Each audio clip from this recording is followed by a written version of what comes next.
Bonjour, c'est Cryptoly, j'espère que vous allez bien. Aujourd'hui, on va parler de ARB, la crypto de Arbitrum.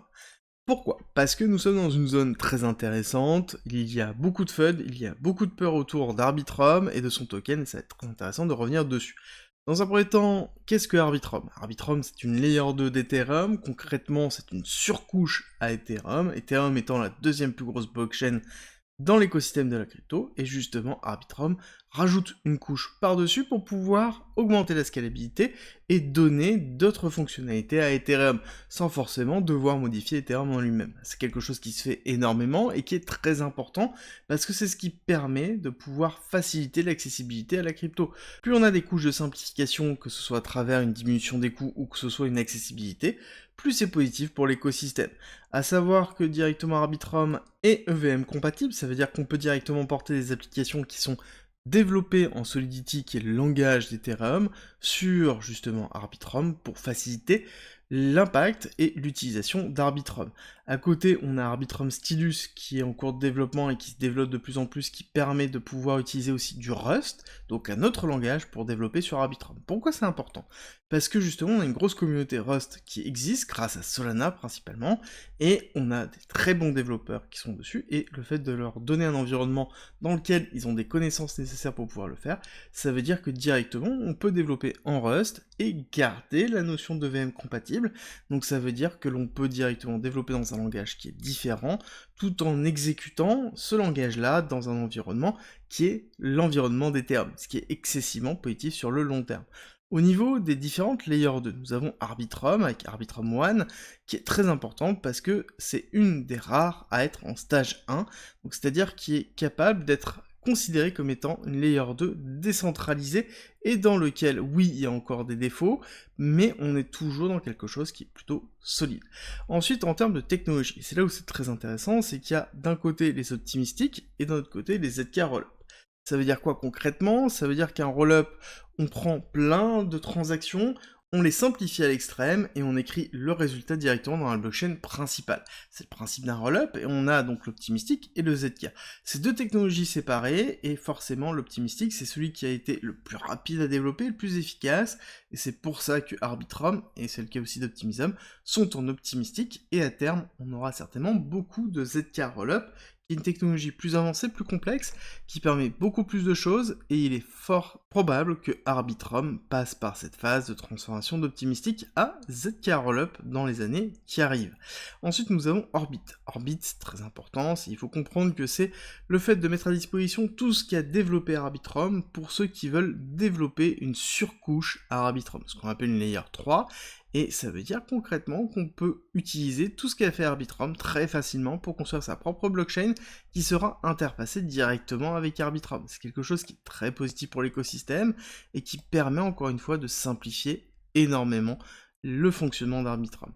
Ensuite, dans les nouvelles d'Arbitrum, on a surtout, encore une fois, une libération de tokens, quelque chose qui est très important, dans lequel on libère 2,87% de la circulating supply, ce qui représente à peu près 92 millions d'Arbitrum, d'ARB, et pour à peu près 64 millions de dollars, ce qui est quand même conséquent. Quand on regarde un petit peu l'impact de la dernière libération, on a vu que c'est quelque chose qui a eu un impact vendeur très fort sur Arbitrum, donc il va falloir surveiller impérativement.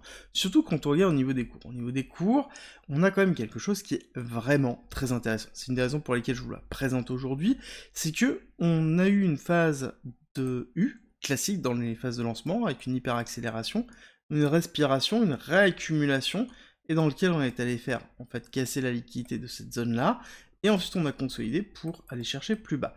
Qu'est-ce qui a entraîné cette chute-là? Alors oui, on a aussi le momentum crypto qui a entraîné cette chute, mais aussi beaucoup de libération, et donc forcément une pression baissière qui a été très conséquente. Donc on peut s'attendre, avec la libération, même si elle est bien moindre que celle qu'on a déjà connue, à avoir aussi une pression baissière. Mais du coup, pourquoi je vous en parle maintenant?